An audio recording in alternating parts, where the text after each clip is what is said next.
오늘 봉사자 교육은 모시기가 힘들었습니다. 워낙 외부 강의 일정이 많으셔가지고 하마터면 교육을 못 받을 뻔했는데 시간을 내주신 주임 신부님을 큰 박수로 모시겠습니다.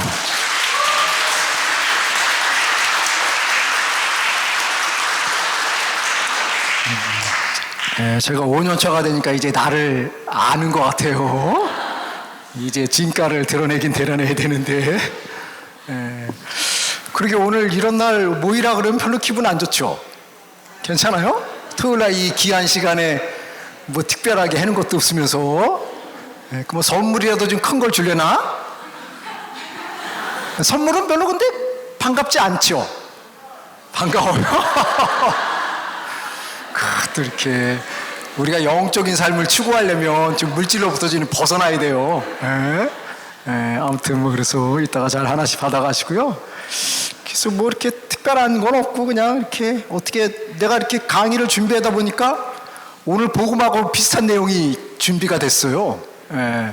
근데 참 재밌는 게 복음이 전부 4가지가 있는데 똑같은 복음 내용이 있어도 그 복음서 저자의 관점에 따라서 조금씩 이렇게 좀 달라요. 그래서 오늘 아까 미사 때 예수님이 그 빵하고 물고기로 기적을 베푸셨잖아요. 그때 몇 명한테 먹였대요?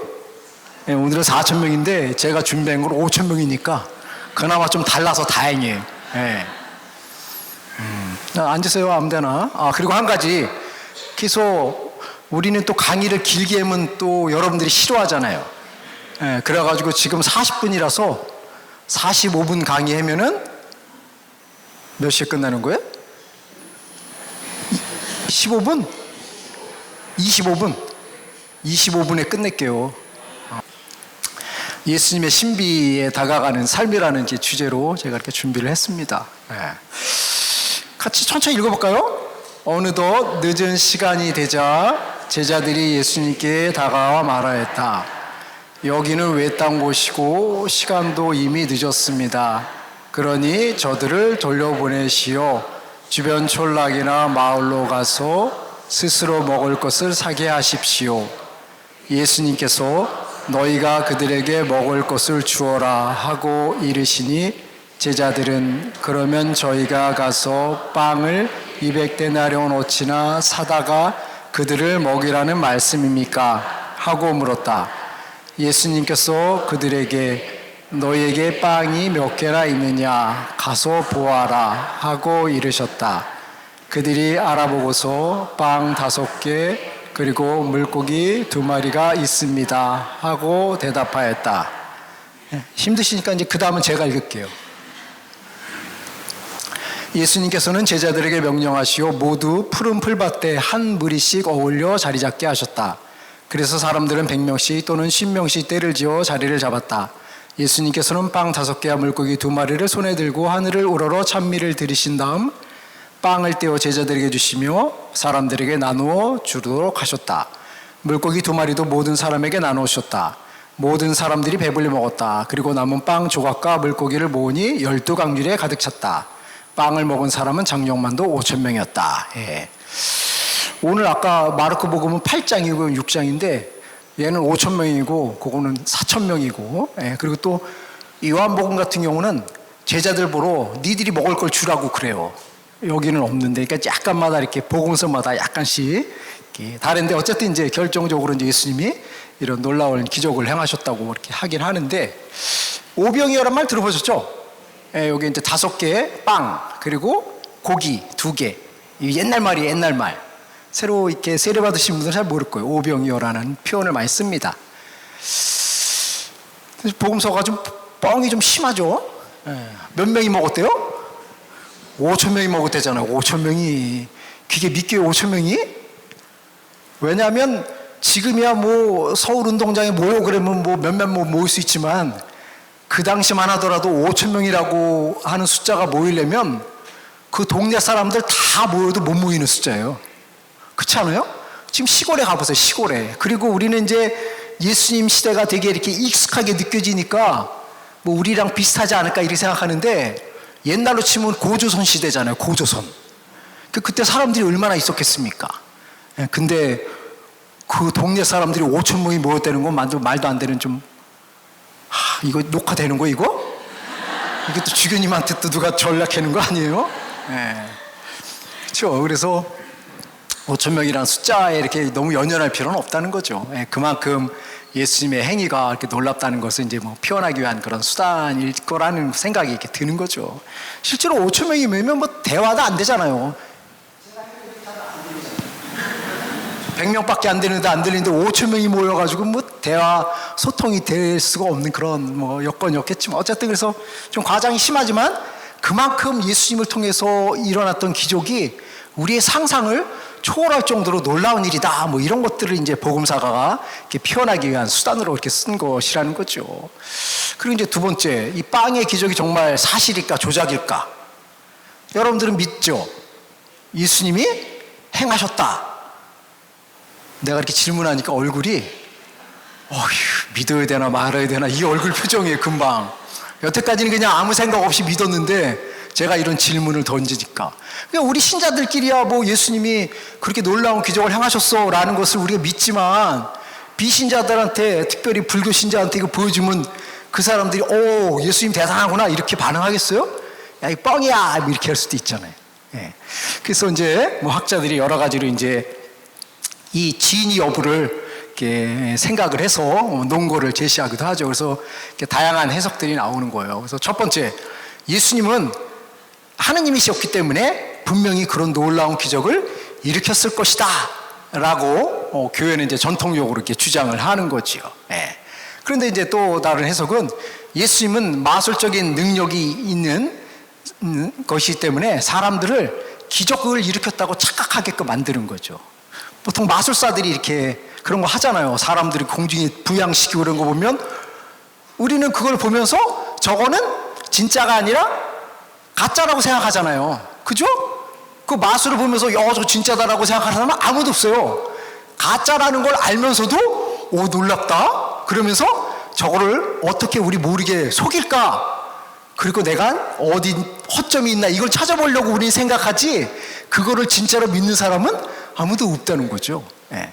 그런 의미로 이제 예수님의 마술적인 능력이 사람들을 착각하게 만들었다 뭐 이런 주장을 하는 것이고 또 이제 다른 관점은 기적은 없었지만 나눔을 유도해서 기적을 만드셨다. 그러니까 이것도 예수님의 놀라운 능력의 한 가지라는 거죠. 왜냐하면 예수님이 5천 명을 먹이는 기적을 실제로 빵을 5천 배로 뽀뿔려 가지고 물리적으로 양을 늘린 것도 기적이긴 하지만 또 한편으로는 사람들에게 마음의 개방을 통해서 자기가 갖고 있는 것을 다 내어놓을 수 있는 열린 마음을 갖도록 했기 때문에 사람들이 갖고 있었던 거, 숨겨둔 거를 끄집어내는 것도 한 기적의 일종일 수 있다 이런 거죠. 그러니까 실제로 빵을 늘리지는 않았지만 어쨌든 예수님이라는 그 존재를 통해서 많은 사람들이 풍요로움을 느꼈기 때문에 그것도 기적이다 뭐 이런 해석을 한다는 거지. 실제로 제가 한 20년 전에 이제 보좌 신부 때 이제 여름 캠프를 갔어요. 근데 중고등부 학생들 그때 한 50명, 60명 데려갔던 것 같아요. 근데 마지막 날 이제 점심을 먹고 오는데 마지막 날 점심은 이제 조별로 자기네들이 준비한 거를 나눠 먹는 거였어요. 그래가지고 이제 오전에 준비를 해갖고 이제 12시가 돼가지고 애들이 갖고 온 거를 조별로 딱 이렇게 차려놨는데 다들 얼굴이 똑같았어요. 뭐가 똑같냐면 우리는 선생님들 포함해서 한 60, 70명 되는데 앞에 차려진 음식을 보니까 반밖에 못 먹을 것 같아요. 그러니까 다 이렇게 서로들 두려움이 있었던 거예요. 이거 어떻게 하지?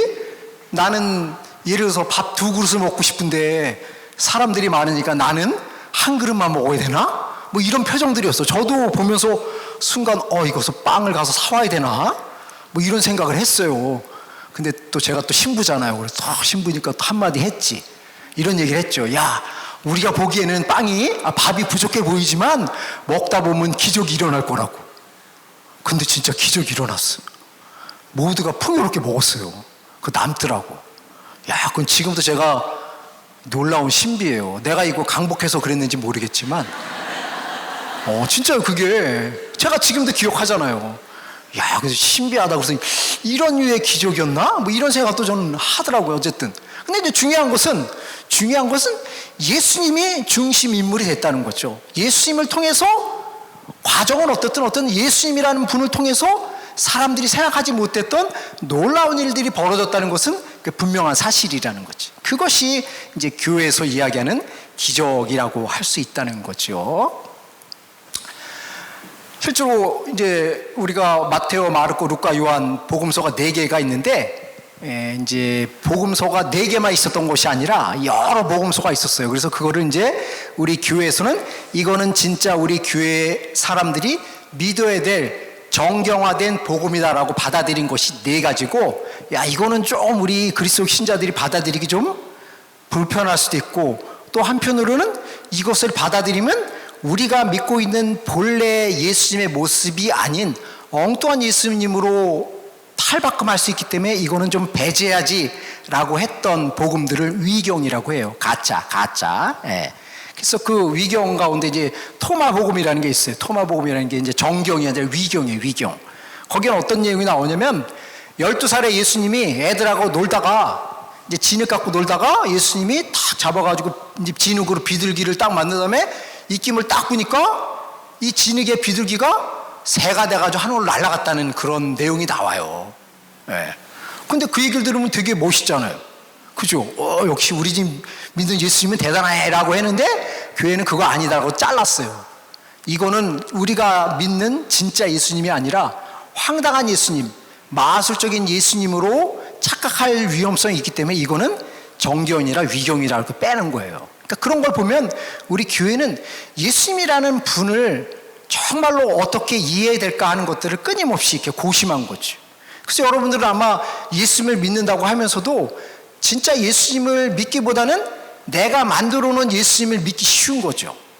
그래서 내가 어려울 때 내가 기도 딱 하면 예수님이 뭔가를 쫙 해주면 역시 나는 예수님 믿기를 잘했어, 이런 생각을 하잖아요. 그래서 이제 고3 엄마들이 이제 100일 기도 전에 많이 모이잖아요. 모였다가 이제 100일 기도 딱 끝나면 이제 반으로 갈리는 거죠. 역시 예수님은 달라 하는 분들은 이제 아들이나 딸이 성공했기 때문에 이제 성당 생활 계속 오는데, 아니야, 그럴 때 이제 다시 숨어 있다가 내년에 또 100일 기도가 되면 그때 다시 또 나타나는 거지. 올해는 예수님이 혹시 어떻게 해주시 않을까, 뭐 이런 생각을 할 수 있는데, 그래서 진짜 예수님과 우리가 생각하는 예수님은 다를 수 있어요. 그래서 우리는 진짜 예수님의 모습에 이렇게 접근하기 위해서 이렇게 노력해야 되는 거죠. 근데 예수님의 본래적인 모습에 접근하려고 노력하다 보면 내가 원하는 예수님의 모습과 실제 예수님 모습이 다르다는 것을 이제 체험하게 되는 거죠. 그러면 이제 그때 갈등이 생길 수도 있고 괴로움이 생길 수도 있죠. 그래서 내가 원하는 것들을 모두 이루어주는 것은 진짜 예수님은 아닐 수도 있어요. 때로는 예수님은 우리들이 원하는 것을 이루어주지 않을 수도 있죠. 그게 바로 진짜 예수님이죠. 왜냐하면 예수님이라면 이렇게 십자가 이렇게 못 박혀 있잖아요. 그러니까 우리는 근본적으로 우리의 신앙은 기쁨보다는 고통스러움이 있는 거죠. 고통스러움. 그래서 내가 이렇게 얘기하니까 얼굴들이 벌써 이제 굳었어요. 이런 예수님 믿어야 되나? 하지만 그거를 뛰어넘어서 이제 부활이라는 사건이 있기 때문에 우리들에게 예수님이 되게 중요한 존재가 되는 거지. 그래서 어쨌든 기적이라는 것을 예수님이 많이 행하셨지만 그 기적의 의미가 중요하다는 거. 그냥 애들 장난하다가 이렇게 만들고 하는 그런 기적은 예수님이 추구하는 본래 기적은 아니다. 그럼 뭐 토마는 벌써 토마래네. 그 유다는 벌써 죽었어요. 공생활 3년이 아니라 첫날 죽었지. 첫날 딱 보면 쟤는 안 되겠다 했겠지만 예수님이 그렇게 하지 않은 거죠. 당신이 그런 능력이 충분히 있음에도 불구하고 그 유다를 존중해 주고 또 다른 사람들을 존중했기 때문에 당신이 원하는 개인적인 마음에 의해서 어떤 행위를 하는 것이 아니라 항상 선을 통해서 올바른 것을 추구하는 목적으로 이렇게 기적이 이루어졌다는 것을 이렇게 생각하게 되지요. 그럼 이제 우리가 보통 이제 그 예수님이 5,000명을 먹인 기적을 하면 언제 그 기적이 일어났을까? 첫 번째 예수님이 빵을 빌렸다는 기적을 보게 되면 언제 했을까? 저도 이제 궁금했어요. 이게 빵과 물고기를 손에 들었다고 그러잖아요. 손에 들고 이렇게 했을 때 그때 빵 7개가 7,000개로 바뀌었나? 아니면 하늘을 우러러 감사의 기도를 바칠 때 빵이 늘어났을까? 아니면 제자들에게 빵을 나눠줄 때 빵이 막 늘었는가? 아니면 사람들이 먹을 때 늘었을까? 네. 궁금하지 않으세요? 사실 궁금하잖아요. 언제 궁금하잖아요. 어느 순간에 이게 팍 늘었을까? 그럼 우리가 생각하는 것처럼 빵 7개 갑자기 7,000배로 뛸 수도 있나? 뭐 아니면 빵을 나눠주는데 이제 예를 들어서 바구니에서 빵을 주면은 계속 빵이 나오니까 그때 빵이 늘어났나? 뭐 여러 가지 이렇게 뭐 생각들을 이렇게 우리가 많이 하게 되죠. 예, 그래서 근데 사실 뭐 그리고 또 때로는 이제 만족감을 느끼면서 요만큼밖에 안 먹었는데 이만큼 먹은 것처럼 느낄 수도 또 있잖아요. 예, 그래서 참 여러 가지가 이제 생각을 하면서 기적이 언제 발생했을까? 뭐 이런 것들에 이제 포커스를 맞추기가 쉬운데, 근데 이제 그렇게 하게 되면 답은 없다는 거예요. 답은 없다는 거예요. 예, 이렇게 되면 마술이 되는 거예요. 마술. 예, 마술이 되는 거고.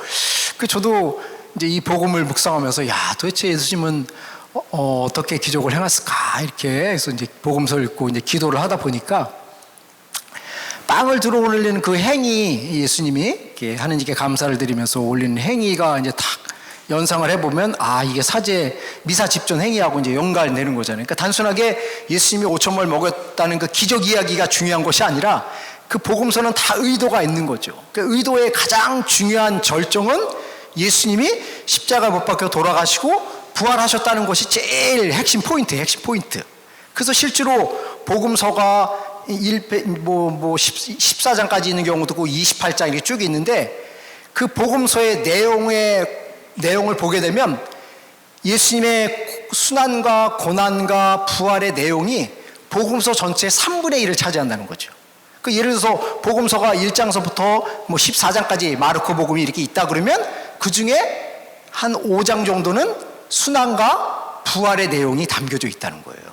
그걸 봤을 때는 복음서에서 제일 중요하게 여기는 거는 순환과 부활이라는 거예요. 기적을 행한 것이 중요한 것이 아니라 순환과 부활을 제일 중요하게 여겼고 이제 그것을 강조하다 보니까 그러면 예수님은 생전에 어떤 삶을 사셨을까 하는 것들이 궁금하잖아요. 그래서 역으로 이제 복음서를 거꾸로 저술을 해 나가다 보니까 예수님이 5,000명을 먹인 기적도 행하셨다 뭐 등등의 이야기가 이렇게 이제 삽입이 될 수밖에 없었던 구조죠.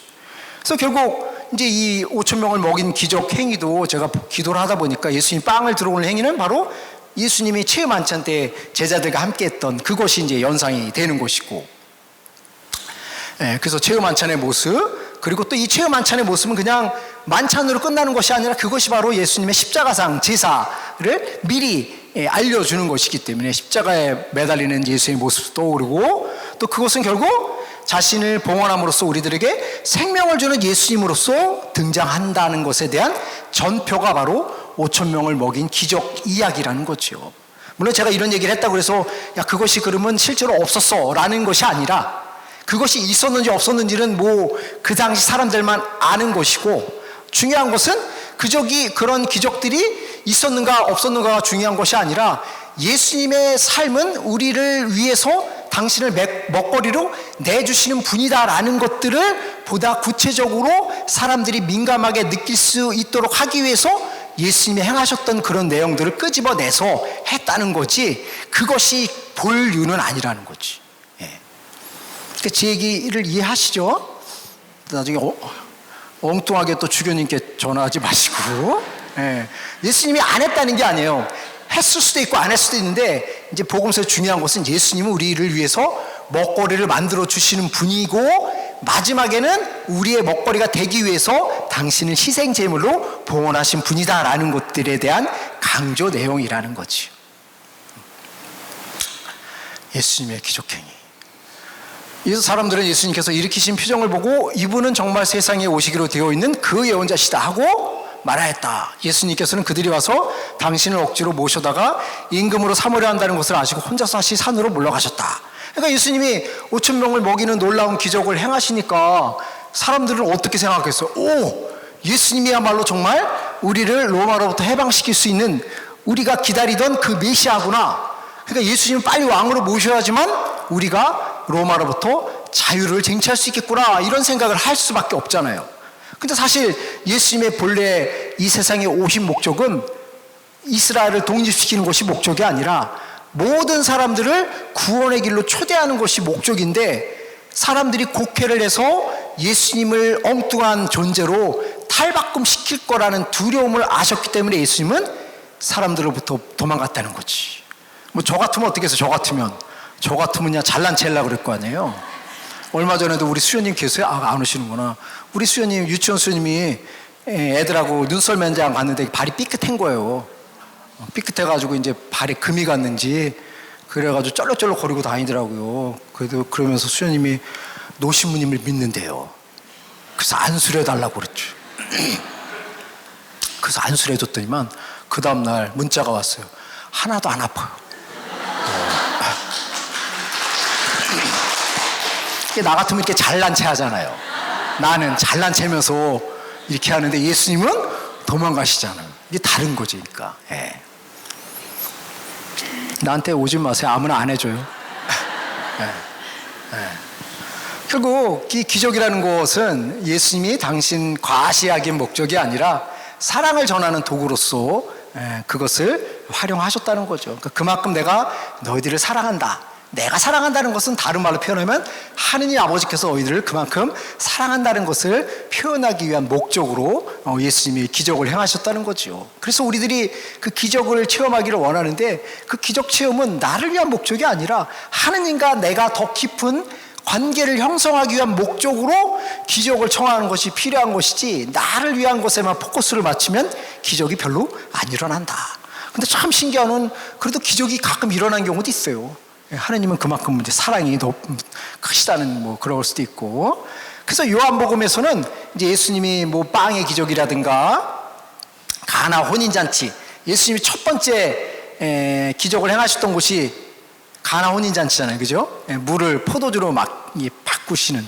근데 요한복음에서는 맨 마지막에 예수님은 이렇게 놀라운 일을 해서 제자들을 믿게 하였다. 제자들이 믿게 되었다. 그러면서 이것은 예수님이 첫 번째 행하신 표징이다라는 표현을 써요.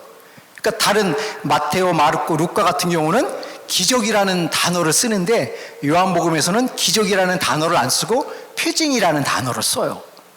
그러면 요한복음이 저술된 거는 100년에서 150년 사이고, 마테오, 마르코, 루카 같은 경우는 이제 예수님 사후 부활하신 다음에 쓰여지니까 40년, 50년 돼요. 그러면 시간적으로는 한 50년에서 100년 정도 이게 격차가 있잖아요. 네? 격차가 있는 거. 그러면 요한복음에서는 후대 100년이 지난 다음에 복음서를 저술할 때 왜 굳이 기적이라는 단어를 안 쓰고 표징이라는 단어를 썼을까 하는 것도 되게 이게 의미가 있는 거잖아요. 그러면 그게 뭐냐? 기적이라는 단어를 쓰게 되면 예수님이 마술과 같은 느낌을 줄 수 있기 때문에 예수님은 그런 분이 아니야 라는 것들을 구체적으로 명시하기 위한 목적으로 표징이라는 단어를 썼다는 거지요. 근데 이 표징이라는 단어를 쓰게 된 이유는 이제 예수님이 그런 놀라운 기적을 행하시니까 예수님을 믿어야지, 예수님을 믿으면 나한테 좋은 일이 많이 생겨 라는 생각으로 예수님 부음이 일어나니까, 물론 예수님을 믿는 사람들이 늘어나는 건 되게 긍정적이고 좋은 일이긴 하지만 본래 예수님의 정체성과는 어긋난 형태로 변질될 위험성들이 있었기 때문에 100년, 50년 후에 요한복음이 저술됐을 때는 기적이라는 말을 빼고 표징이라는 말을 씀으로 인해서, 기적과 표징은 굉장히 다르잖아요. 기적은 우리의 신비를 우리가 생각하지 못한, 우리가 행할 수 없는 놀라운 일이 벌어졌다는 측면으로 해석이 될 수 있지만, 표징은 다른 식으로 해석될 수 있는 거죠. 그것은 바라보는 사람의 입장에 따라서 의미가 변화될 수 있기 때문에 굳이 표징이라는 단어를 썼다는 거지. 그래서 너무 기적에 매달리지 말라는 거죠. 실제로 루르드, 프랑스의 루르드에 거기 성모 발현지 거기 가보신 분 계신지 모르겠지만 거기 가면은 기적이 많이 일어난대요. 그래가지고 실제로 이제 기적이 일어나가지고 집으로 돌아가는 사람들이 올 때는 이렇게 목발 짚고 왔는데, 그 기적수를 먹고 기적수에서 몸 담고 돌아갈 때는 목발을 버리고 돌아가는. 그래가지고 실제로 목발이 쫙 이렇게 걸려 있어요. 한 100여 개가. 얼굴들이 벌써 나도 가야 되겠다. 예. 그런데 중요한 사실은 교회에서는 그 건건이가 다 기적이라고 인정을 하나도 안 한다는 거죠. 그러니까 루르드에서 일어난 기적에 대해서는 몇 건밖에 없어요. 몇 건만 기적 심사를 통해서 이건 정말로 기적이다라고 공인을 해줬지 나머지는 인정을 하나도 안 해주는 거예요. 그럼 교회가 참 이상하잖아요. 그걸 다 기적으로 얘기하면 더 많은 사람들이 올 텐데 교회는 그럼에도 불구하고 그거를 기적으로 인정을 하지 않는 이유는 기적에 사람들이 현혹될까 봐. 그래서 그걸 기적으로 인정을 안 해주고, 또 기적이 인정되려면 오랜 시간이 걸리는 거예요. 뭐 5년 10년 걸려야 돼요. 실제로 이것이 그렇게 벌어지게 된 배경뿐만 아니라 의사 진단을 받아야 돼요. 기적이 일어나기 전과 기적이 일어난 후에 의사가 판단을 해서 실제로 이 사람이 이렇게 다리가 구부러졌던 사람인지 그것에 대한 확증이 있고 실제로 다리가 펴졌는지 뭐 등등, 그러니까 과정이 되게 복잡하게 만들어놨어요. 아마 사이비 같은 데서는 그냥 다 기적이라 그럴 거 아니에요. 그래서 우리한테 와라 그러면 너희들 좋은 일이 많이 생길 거다라고 하는데, 교회는 오히려 그런 걸 다 이렇게 배척하는 거죠. 예수님은 그런 분이 아니야. 예수님은 십자가를 통해서 부활에 넘어가신 분이기 때문에 십자가 없는 부활만을 추구하는 신앙은 참다운 신앙이 아니다, 이런 걸 강조하는 거죠. 그 여러분들 오늘 오기 싫었는데 십자가를 짊어진 거잖아요. 예? 그래서 또 왔으니까 부활로서 작은 선물 하나 더 주는 거잖아요. 예. 뭐 바쁘신 분은 그냥 가셔도 되고. 예. 그래서 요한복음 기적을 표징이라는 이렇게 단어로 바꿨다는 겁니다. 그래서 결국 이제 어떤 행위와 동기가 결과가 되게 중요해요. 제가 이제 신학교에 있을 때 제 전전 영성 지도 신부님이 계셨는데, 뭐 저는 이제 잘 몰랐는데, 이제 제가 대학원 1학년 때 이제 영성 지도를 이렇게 하는데, 그 대학원 1학년 때는 이제 그 제일 중요한 학년이라 그래가지고 학생들이 한 달에 한 번 하는 면담을 일주일에 한 번씩 해요. 근데 이제 제가 제 전전인 신부님은 이제 예수 신부님이었는데, 학생들이 이제 면담에 나갈 때 부르르 떤다는 거예요. 왜 부르르 떠냐면 이제 밖에서 다 들린다는 거예요. 너는 그걸 묵상을 해갖고 왔어! 막 소리가 들리면 그 다음에 들어간 학생들은 막 부르르 떤대요. 근데 이 신부님 화가 나가지고 자기가 열받으니까 냉장고 문을 열고 자기가 머리를 넣는데요. 야, 이게. 이제 학생들이 뭐, 그러니까 학생들이 나 되게 좋아했죠. 내가 승질 안 내니까. 물론 제가 가끔 뭐 짜증은 내긴 내지만. 근데 머리 식히는 이 신부로만 생각하면 얼마나 괴롭겠습니까? 근데 이분이 그만큼 또 학생들을 사랑하니까, 사랑하니까 그런 것들이 나오는 거죠. 그래서 행위의 동기를 잘 분별하려는 그런 자세가 필요한 거죠. 왜 예수님이 그런 기적을 행하셨을까? 또는 예수님뿐만 아니라 우리가 관계를 맺으면서 때로는 힘들 때, 저 사람은 왜 저 모양이야 이렇게 생각하는 것이 아니라, 왜 저 사람은 저런 행위를 하게 된 이유가 뭘까? 동기가 뭘까? 뭐 이런 것들을 이렇게 찾아보는 것도 되게 중요하다는 거죠. 그리고 예수님의 그 기적이라는 것은 기적 자체가 아니라 당신의 사랑을 표현하는 과정이고 수단으로서 기적이었다는 거죠. 그 기적 자체를 위한 것이 아니라. 그래서 예수님의 기적에만 우리가 치중하면 어떤 결과가 초래되는가? 미신화된 신앙이죠. 미신화된. 그래서 한 가지 말씀드리고, 여러분들 차축복 하잖아요. 차축복. 차축복 왜요? 뭐 사고 안 날라고 그러는 거지 뭐. 그러니까 그게 미신화라는 거. 미신. 예를 들어서 우리가 아는 이제 자기 친구가 이제 절에 다닌다 이거예요. 절에 다니는데 이제 부적 받아갖고 해가지고 차에다 걸어놓자. 그 사람들도 걸어놓잖아요, 부적. 그럼 그 사람들도 걸어놓은 이유는 교통사고로부터 안전을 목적으로 걸어놓잖아요. 그럼 그 사람들이 부적 걸어놓는 것과 신부님이 물 뿌리는 것과 뭐가 달라요? 똑같은 거예요. 결과론적으로는 똑같은 거예요. 똑같은 거. 그래서 예수님의 기적에만 너무 포커스를 맞추게 되면 우리의 신앙은 본래 신앙이 아니라 미신화된 신앙으로 전락할 수 있는 그런 위험성들이 많이 있다는 거지. 그리고 또 예수님의 기적에 포커스를 맞추게 되면 예수님은 우리가 먼 존재가 되는 거예요. 예수님은 하늘에서 다 뭔가 이렇게 해는 분으로서 우리에게 친근하게 다가오는 벗이고 어떤 동료라는 그런 개념보다는 우리와는 별개의 존재, 그러니까 무서운 존재가 될 수도 있다는 거죠. 예. 예. 그래서 결국 예수님은 사랑을 얻고 무서운 존재로 각인될 수 있는 그런 위험성들이 있기 때문에 우리가 너무 기적에만 포커스를 맞추면 곤란하다라는 거지. 실제로 당신은 하느님의 아들이십니다 라는 거를 성경에 자주 고백하는데 그 고백의 주체가 누구 같아요? 내가 다 답을 써놨어요. 이렇게 악한 영. 여러분들 한번 기억을 더듬어 보세요. 예수님이 이제 마귀를 쫓아내거나 이러면은 악한 영들이 나가면서 당신이 왜 우리하고 관계가 있습니까? 왜 우리 일에 간섭하십니까? 당신은 하느님의 아들이라는 것을 압니다. 이런 표현들 나오죠. 에?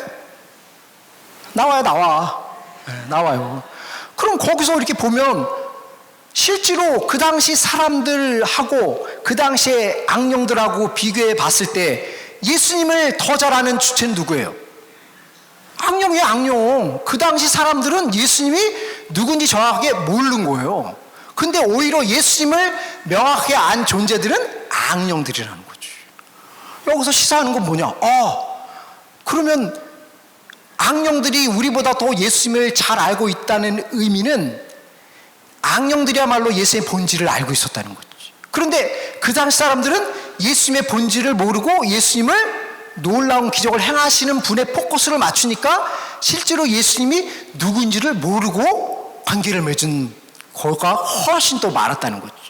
그러니까 예수님이 이제 예루살렘에 들어가자마자 사람들이 예수님 입성하니까 호산나 다윗의 자손이시오 이렇게 하면서 자기 옷가지 빨마가지 이렇게 바닥에 쭉 깔잖아요. 예? 그죠? 그건 아시죠? 그거 왜 깔아요? 이제 예수님이 갈릴레아로부터 이스라엘을 해방시키러 예루살렘 이스라엘의 수도에 오셨으니까 이제 곧 예수님이 왕이 될 거라는 그런 기대감이 충만했기 때문에 우리의 왕이 오셨으니까 우리가 그분을 잘 대접을 해야지 해가지고 바닥에다 쫙 깐 거잖아요. 근데 예수님은 그거를 원하지 않으시고 그래서 결국은 십자가 못 박혀 돌아가시잖아요. 그러니까 예수님이 십자가에 돌아가시는 모습과 군중들이 예수님께 원하는 모습은 완전히 배치되는 거지. 그러니까 그 당시 사람들은 예수님을 믿으면 예수님 모든 것을 다 해결해 줄 것이다. 예수님을 통해서 놀라운 기적이 일어날 것이다 라는 그런 믿음이 강했기 때문에 예수님의 십자가에 대해서는 별로 이렇게 관심이 없었던 거지. 그래서 예수님은 제자들과 함께 예루살렘으로 가시면서 3번에 걸쳐서 당신의 운명에 대해서 얘기했죠. 사람의 아들은 이제 예루살렘에 가가지고 사제들과 학자들에게 버림받아서 십자가 고난을 받고 십자가 못 박혀 돌아갔다가 부활할 것이다 이런 얘기를 쭉 하시잖아요. 그죠? 예. 근데 몇 번에 걸쳐요, 그거? 몇 번에 걸쳐서? 3번에 걸쳐서 해요. 그런데 그 당시 제자들은 그런 얘기를 들을 때 어느 곳에 포커스를 맞출까? 예수님이 십자가 못 박혀 부활하실 것이다 라는 이야기를 하셨을 때 제자들은 십자가는 다 빼고 부활만 포커스를 맞춘 거죠. 부활이라는 건 다른 말로 표현하면 예수님이 왕이 된다는 것에 대해만 포커스를 맞추고 있었던 거죠. 그러니까 제자들은 열심히 따라간 거예요. 왜 따라가? 예수님이 왕이 되면 자기들도 한 자리 차지하는 거 아니에요. 베드로는 그래도 국무총리 한 자리 하는 거죠. 국무총리. 나머지 제자들은 각 장관 정도 이렇게 하는 그런 거잖아요. 그래서 악한 영들이 예수님을 더 잘 알고 있었다. 그러니까 우리가 아는 예수님과 그들이 알고 있는 예수님 그리고 진짜 예수님은 차이가 날 수도 있다. 그래서 우리는 끊임없이 내가 믿은 예수님이 누구인가에 대해서 끊임없이 의식하고 그리고 재해석하는 그런 과정들이 필요한 거지. 그래서 예수님을 알려면 어떻게 되느냐? 복음을 봐야 되는 거예요. 복음에는 예수님이 어떤 분인가가 쭉 나와 있으니까 복음을 통해서 내가 생각하는 예수님이 아니라 실제적인 예수님이 누구인가를 우리가 봐야 된다는 거지. 근데 우리는 예수님을 알려고 하지만 복음은 별로 안 보려고 그러잖아요. 그러니까 괴리가 있는 거죠. 그래서 참다운 신앙이 되려면 복음을 계속 이렇게 연구하는 것도 되게 이렇게 중요한 거지.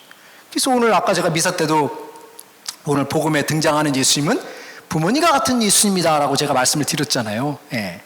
그러니까 생각을 이제 묵상을 하다 보니까 예수님의 기적이 굉장히 놀랍지만 그 예수님의 놀라운 기적은 기적이고 그 근원적으로 예수님이 기적을 행하게 된 이유는 두 가지, 연면의 종류.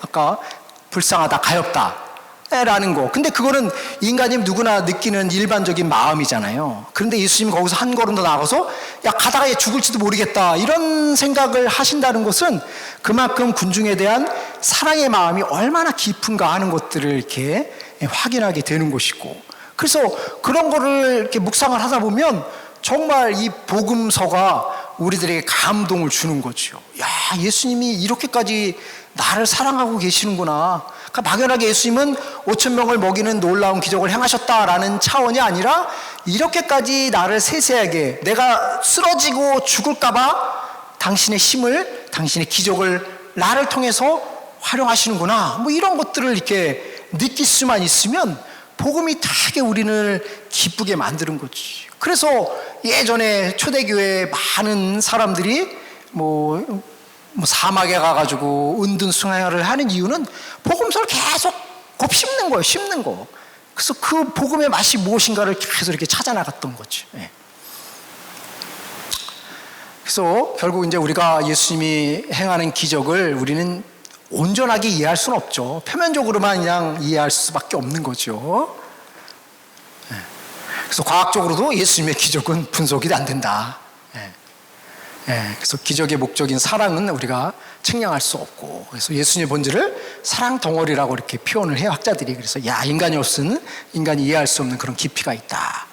제가 예전에 벌써 이제 세월호 사건 났었잖아요. 이제 수요일 날인가 해가지고 이제 그때 너무 이제 뭐 저뿐만 아니라 전 국민이 다 힘들었잖아요. 그래가지고 내가 뭐를 할 수 있을까 해가지고 생각을 해보니까 그래도 어떻게 좀 팽목항이라도 가봐야 되겠다 해서 갔어요. 그 목요일 날 갔는데 이제 뭐 도착하니까 밤이더라고요. 그래서 이제 팽목항에 가니까 그 세월호 유족 엄마들이 이제 바다에 빠져서 못 나오니까 이제 거기 있을 거 아니에요, 해변에.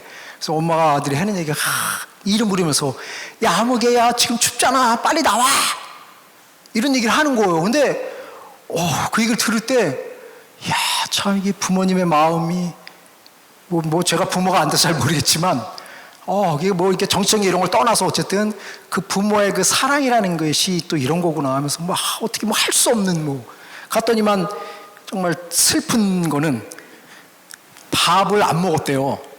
애가 그렇게 사건이 나니까. 근데 엄마 아빠도 인간이잖아요. 그러니까 배가 고프더래요. 그러면서 배가 고프니까 컵라면을 먹었다는 거예요. 근데 컵라면을 먹으면서 눈물이 난다는 거예요. 왜 눈물이 나겠어요? 애는 지금 물속에 빠져 있는데 아빠가 지 배고프다고 컵라면을 먹고 있는 자신이 너무너무 초라하다는 거예요. 근데 어떻게 먹어야지, 어떻게 해요? 또 먹어야지 뭐라도 할 거 아니에요. 그래서 야, 이 부모님의 사랑이 얼마나 큰가 해서 이렇게 우리 신부들은 부모의 사랑을 알 수 있을까 없을까요? 모르죠. 우리 수녀님도 잘 모를 거야 아마. 근데 우리는 또 열심히 써들자, 예수님 사랑이 어떻다고. 근데 실제로 이게 부모님들이야말로 진짜 그런 사랑의 의미를 알겠죠. 그 예수님은 갖가지 질병을 앓는 많은 사람들을 고쳐주시고 많은 마귀를 쫓아내셨다. 그래서 결국 예수님이 이런 행동을 하게 되는 것은 뭐 개인 치유도 있겠지만 그것을 통해서 공동체가 또 기쁨을 얻게 되는 거죠. 그 놀라운 사실이죠. 그러니까 우리는 기적하면 한 개인에게만 이루어지는 거 생각할 수 있지만 한 개인에게 기적이 일어남으로 해서 그 대상자의 부모님, 가족들, 친지들이 모두 기쁨을 얻는다는 의미에서 이 기적도 그냥 단순하게 한 개인에게 유익이 되는 사건이 아니라 그 기적을 통해서 공동체가 새로운 활력을 얻게 된다는 의미에서 기적이 유효하다는 거죠. 그 결정적인 게 가나 혼인잔치 확 드러나잖아요. 완전히 술이 떨어지면 그냥 끝장나는데 술을 만들므로 인해서 그 혼인잔치에 참가한 모든 공동체가 기쁨을 유지할 수 있는 의미를 줌으로 인해서 기적이 더 분명하게 빛을 발한다는 거죠. 그러면 그러한 예수님의 기적을 우리는 2000년 전에 벌어진 사건, 과거의 사건으로 찾는 것이 아니라 우리도 맞아야 된다. 어디서 찾을 수 있을까? 미사 참내 기도, 체납골로 모임, 성령 기도회, 봉사활동할 때 여기서도 기적을 찾을 수 있고, 근데 결국 예수님의 사랑의 구체화를 통해서 우리가 예수님의 기적을 만들어라는 것이 중요하다는 거죠. 그래서 아까 너희가 그들에게 먹을 것을 주어라. 예수님의 기적 행위는 우리들을 통해서 또 다른 이들에게 전해주는 것이 진짜 기적을 행하셨던 예수님의 본래 모습이죠. 그래서 제자들에게 야 니들이 먹을 걸 줘라고 하셨고, 예수님은 매 미사를 통해서 빵의 기적을 행해서 우리들에게 나눠주시잖아요. 그래서 먹고 떨어지려는 것이 아니라 먹고 너도 이런 삶을 추구해 나가라, 뭐 이런 거라는 거죠. 공지사항 좀 하면 이거 보이세요? 누가 보여요? 예수님. 이거 보이세요? 이제 2장 하는데 이게 이제 시신적 보이세요? 십자가. 그러니까 우리가 세례를 받으면 이 인호가 이게 남는다는 거예요, 이게. 누가 그린 게 아니 실제로 이렇게. 그러니까 여러분들 다 세례 받았잖아요. 어떤 사람은 뭐 나 세례 받은 거 취소시켜 달라고 뭐 그런 사람도 있어요. 내가 할 수 있는 건 아니다. 이건 뭐. 신기하죠, 진짜 이게. 뭐 그 일부러 그린 게 아니라 놀라운 기적도 일어나는 거죠. 그러니까 우리가 세례 받았다는 것에 대한 자부심. 그리고 22일 날 전육교 환영 방식이 있으니까 미사하고 주일 미사 겸하니까 편안하게 오시면 되고, 그리고 이제 21일 날 이번 주 금요일 날 독창에 있다는 얘기는 들으셨죠? 본당 카페. 그래서 이제 뭐 우리본당 신자들이라면 누구든지 와서 성당 이렇게 사용할 수 있는 거예요. 그래서 편안하게 누구든지 원하시면 사용할 수 있다고 공지해 주시고, 그래서 이거는 우리 신자들에게 해줄 수 있는 거니까 어떤 사람은 되고 안 되고 이런 건 없는 거예요. 만약에 진짜 어떤 사람은 되고 어떤 사람은 안 된다 그러면 그때부터는 이제 복잡해지는 거죠. 그럼 내가 좋아하는 사람은 해주고 내가 싫어하는 사람은 안 해주면 이게 또 안 되잖아요. 그래서 누구든지 원하면 이렇게 할 수 있고, 그래서 할 때 이제 그 대여료는 안 받아요. 대여료는 안 받고 어떻게 대여를 받겠습니까? 그래서 이제 감사임을 조금 내라는 식으로 이렇게 하니까 여러분들 주변에 혹시 원하는 분들 있으면 해주시면 좋겠습니다. 시간이 뭐 다 됐네. 이거는 이제 뭐 나중에 기회가 되면. 시간이 22분이에요. 네, 감사합니다.